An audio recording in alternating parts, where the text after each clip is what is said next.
Okay. Yes. Hmm. O- Okay, Pranay, you can start. The first question for you is, can you tell us about your life story and how you got into the work you do now? Oh, yeah. Very interesting. Thank you for that question. So, what I do right now is additional to whatever we are doing today, in terms of talking to you, I work as a leadership coach. And in coaching, what happens is I help people to find their answers without telling them what to do. So, in a way, it is like a treasure hunt, wherein I don't tell what the answer is for the clue. But then I help the person figure out what the clue is so that they go from one clue to the other, such that they're able to find out what they want to achieve by that. And that's the end of the treasure hunt. So, what made me get into that is that I always liked talking to people, listening to them. So it'll involve a lot of talking and listening. Little bit of talking, but lot strongly about listening and asking questions to them, just like how you're doing in the podcast.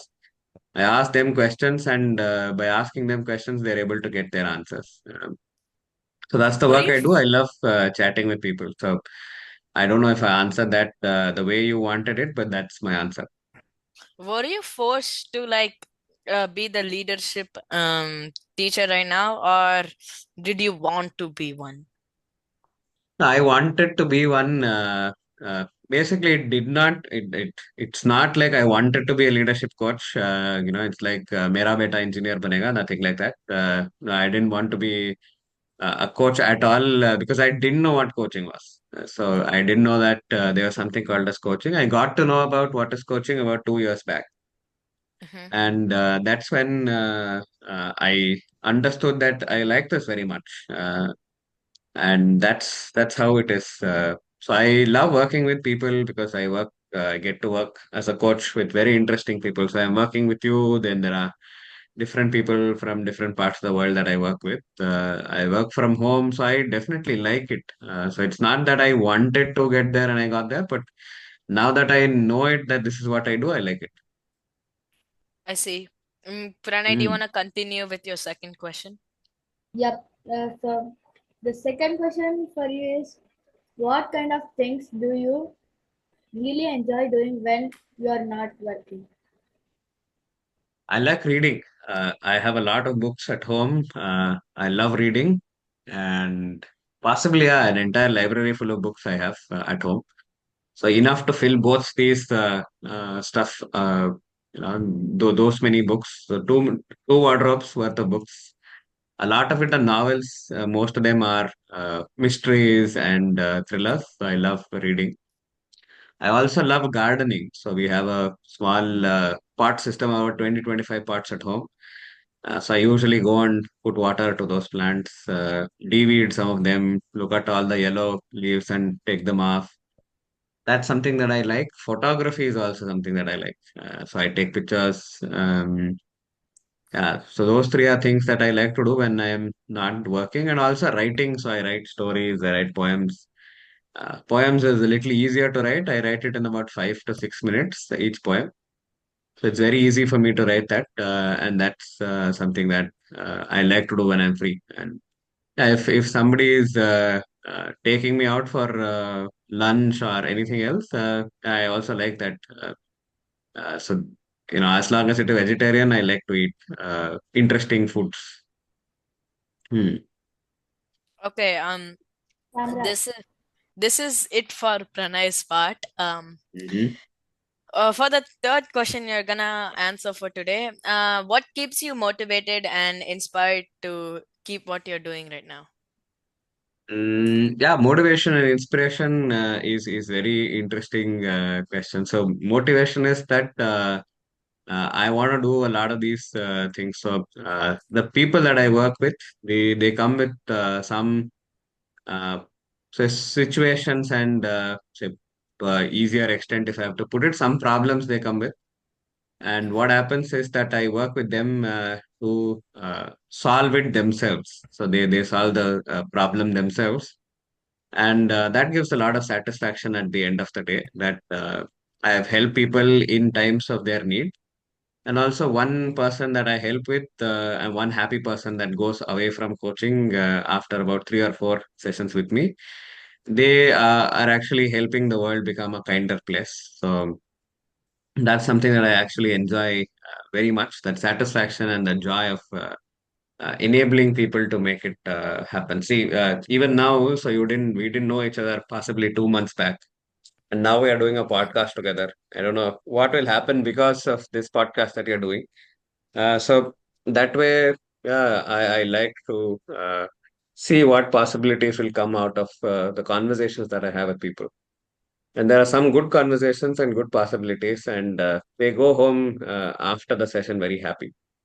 So that's what I like about it, and that's what keeps me motivated and inspired to continue. That's awesome. Um, Hmm. for the next question, who did you look up to and admire when you were younger? Hmm. Who did I look up to and admire when I was younger? Rahul Dravid, hands down, Rahul Dravid. Possibly AB de Villiers in terms of cricketing space, in terms of say people at home. My granny, I continue to like get inspired by her. Um, Mostly it's how simple she is and how kind she is. That's what inspires me about her. And I think my mom also adds to that list. So people at home, I think strongly inspired. Rahul Dravid very strongly for his work ethic and all that. Uh, who else? I think Hanuman, the character of Hanuman in the Ramayana, and the character of Bhima in the whole aspect of Mahabharata. Those have been very interesting characters that I found inspiration from. Yeah, yeah, look up to them. Okay, Mm. Vikya, do you want to say your questions? What's something about you that not many people know about? Not many people know about. Hmm.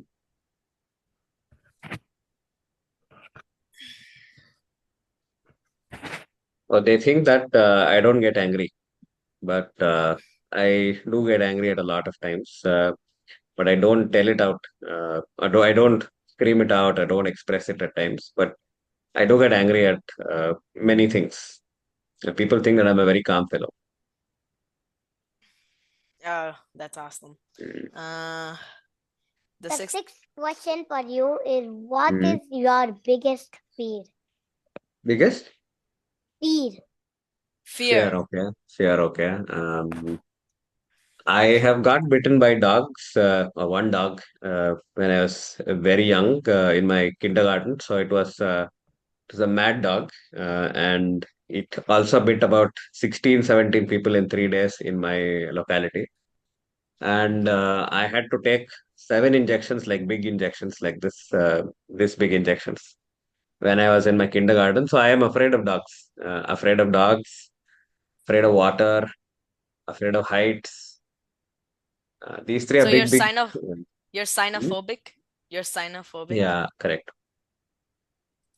Oh, I see. So if the dog is friendly, possibly golden retrieverish, then I may go and cuddle with it and play with it.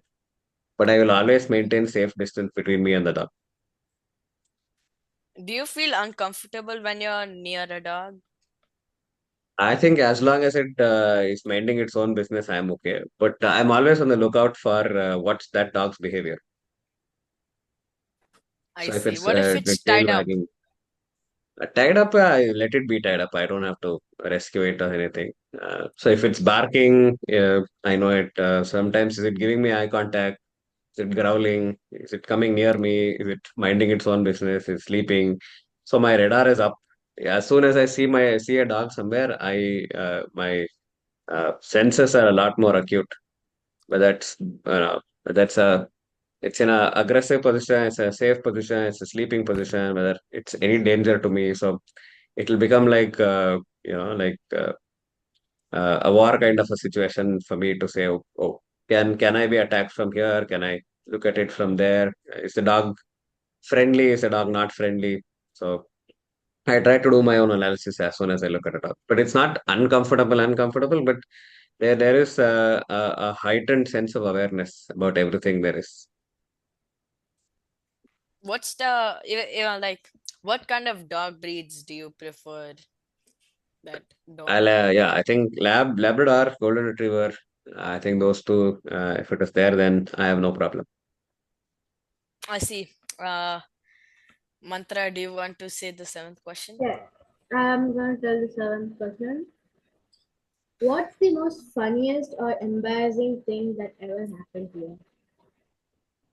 Funniest and embarrassing. There are many things that have happened. Possibly what I remember now is this one.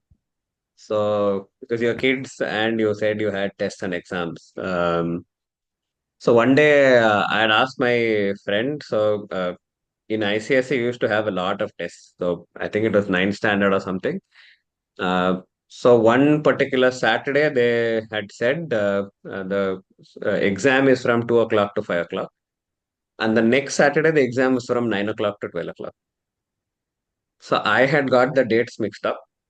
So you know what happened next. So me and my friend, so there was this guy called Manu, and Manu and I were very good friends. So we used to like walk from each other's houses. So we are three roads apart. So I used to walk to the school, and we say I told him 9 o'clock to 12 o'clock. Don't worry, don't eat your breakfast, nothing. Just come. We'll go at 7:45 in the morning to go to school for a exam that eventually started at 2 o'clock.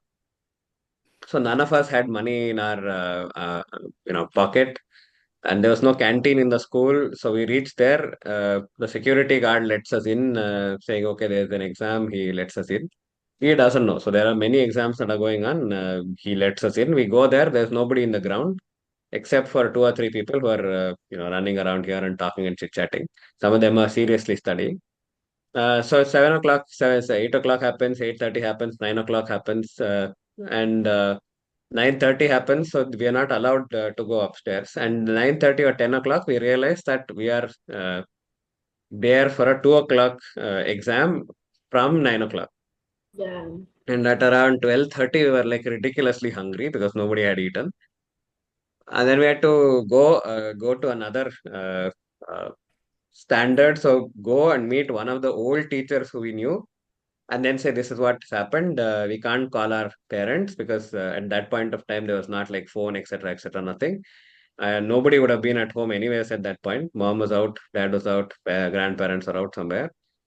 So nobody at home. Same case with my friend. So my teacher had to order curd rice from some local restaurant there, give us a packet of rice, and we had to split it between me and my friend. Finish half plate of curd rice, get scolded by him right, left, center, and go to the exam, sit there for 2 hours, and at 6 o'clock reach home. So that was the funniest, most embarrassing moment because everybody got to know in the class that we had come to a 2 o'clock, we had come at 7:45 to a 2 o'clock class. So that was the most funniest, among the most funniest experiences that I remember. So Are there more? when was this Well, incident? there are many more. There are many more from childhood. When was this incident happen? What? Possibly ninth standard when I was there, 2006 or 2007. 2007. Can you So share I, another embarrassing moment? another embarrassing moment. Yeah, I think this is the one that I remember the most. Uh, I think this one's what I remember now. There have been many interesting this thing experiences, but possibly funny ones. Embarrassing, not so much. There have been funny ones. Can you tell the funny ones? That's Yeah, also can fine. you Funny ones. Oh yeah, dogs chasing me have been like very funny. So there's an entire episode dedicated to dogs chasing. So we had so it was a long route from like where I was there. So we had about 20-25 houses in one particular road, both sides. So totally 50 houses. Ours was the fifth from the first, and then every Saturday we had to go and get about like do Vishnu Sahasranama, do something about the last house there is. And we used to go there because they used to give pongal, they used to give all interesting food items at the end of the this thing, and it used to end by 9 o'clock. And they were when we entered Banshankari, the place I stayed for about 24 years, there was about 15, 16 dogs, right? Uh-huh. So there's one fear of dogs. There again fear of ghosts also. There's another friend who stayed very near that house that we were there. He told us saying there are ghosts now. Be very careful. And as soon as we starting walking with plate in our hand, uh, they were dogs that was barking. And we went halfway, and the dog started to come behind us. And then all of us decided to keep the plates down on the road and run like mad. So, and the dog started chasing us, and didn't. Our idea was the dogs will start eating, and we'll forget about us, and we can run back home. So, dogs started chasing us, chased us home, then went and ate all the stuff that was there. That was a very funny moment now, but then it was very scary. A lot of times we had to get into other people's houses to retrieve the tennis ball, rubber ball, and all that. So we got caught, we got scolded right, left, center every time, and still we went. So yeah, the funniest incidents were they would have come scolded us uh, for hitting the ball to their house, and after that we had to go to their house and alongside with our parents and do some this arshna kukma stuff for some other puja. They would have scolded right, left, center, saying, "Are you donkeys?" Blah blah blah blah blah, and Right. we had to go there and pretend like, oh, everything was great. They were also pretending that we are also good children, and we are also pretending that these guys haven't scolded us. Our parents are also pretending that these guys haven't scolded us. So it was a very funny, very interesting incident. One an embarrassing incident that I remember is when we broke somebody's glass and we ran back home. And then they were like, "You are the only kids that play in this road. There's a cricket ball that's stuck in our kidkey, and so obviously it's going to be you guys. You are the ones who are playing. I saw you playing for about 15, 20 minutes before the ball hit this thing. Who else could it be?" So we had got caught royally and got scolded and blah blah blah. All that had happened. So that was another embarrassing moment. Yeah, there are Uh, many yeah, interesting. Okay. that's cool. Mm. Mantra, the next question, would you like to Ah, share? if you could describe yourself in 5 words, what would it be? 5 words, huh? Funny, um, yeah, funny, authentic, passionate, joyful, meaningful. Five. Wow. I can make five. Yeah, yeah, it That's makes awesome. five. Thank you. Um, So we're done with yeah, questions, or we have one more, we have one or two two more? more actually. Oh, good, good. Okay. This ninth question is going to tell with Pranay. Yeah. Yeah, Pranay is going to tell the ninth question. Can you Okay, go tell for it. us, Pranay? The ninth question is, what's the most luckiest thing that ever happened to you? What's the most luckiest thing, huh? Yeah. Yeah, me finding writing. So I have never practiced writing before 2011. And I did not know that I can write something so well. Uh, yeah, luckiest thing is writing. That's awesome. Mm. 10th question. If you could Mm-hmm. eat one type of food for the rest of your life, what would it be and why would you choose that food? Curd rice with upinkai. I Curd would. rice with mango upinkai. Oh, it's good. It's awesome. You guys haven't tried it? No, actually, we. Curd rice with upinkai is one of the and I can eat it at any point of the day, breakfast, lunch, dinner. It is so comforting. So it is a comfort food. I like it. Simple, easy, no flex. So yeah, Masrana with upinkai is any day my favorite, and possibly else is masala dosa. Wherever masala dosa with good chutney and good sambar. So those two would be, Masala dosa will be awesome, no matter what. yeah, masala dosa would be awesome. Again, some dishes it depends. If some it depends on who is cooking, then I'll be like, then I'll eat. What about your mom's cooking? Mom cooks fantastic aloo paratha. She makes one of the best aloo parathas out there. So when you guys are in Bangalore, if you're planning to this side of Uttarali, you can always come over. So mom makes fantastic this thing. My sister bakes these amazing chocolate brownies. Oh, they're amazing. Your Then my older sister or granny. younger sister? I have a younger one, so she is 4 years younger. Oh, Mm. So she makes amazing cakes. One of the best. Then my granny, one like dad side granny, she used to make kodbale. Ooh, that was good. Kodbale was good. Chutney pudi from her was good. Uh, yeah. So chutney pudi, I used to eat just like that from her if she's made it. Kodbale is another dish. She made it. Then mom side, mom, I think whatever she does is good. So as if she's cooking, I don't mind whatever she's cooking. I'll eat that any day. anytime, Hmm. right? Anytime, any day. Hmm. Hmm. Yeah, that's it for our And questions. like, why? Why they taste amazing. They taste amazing. It's made with love. It's made with a lot of joy. They like to see me eat. I am happy about it after eating. All the uppu, kara, puli, everything is perfect. So I'm a foodie. I don't know if you know that, but I think you should know that by now. So good food, proper tasting food. That's it. They do that very well. I like it. Mhm. Yeah, we don't have Mm. any more questions. That's awesome. Thank you. Thank you for your effort into making this podcast. I'll just stop the recording.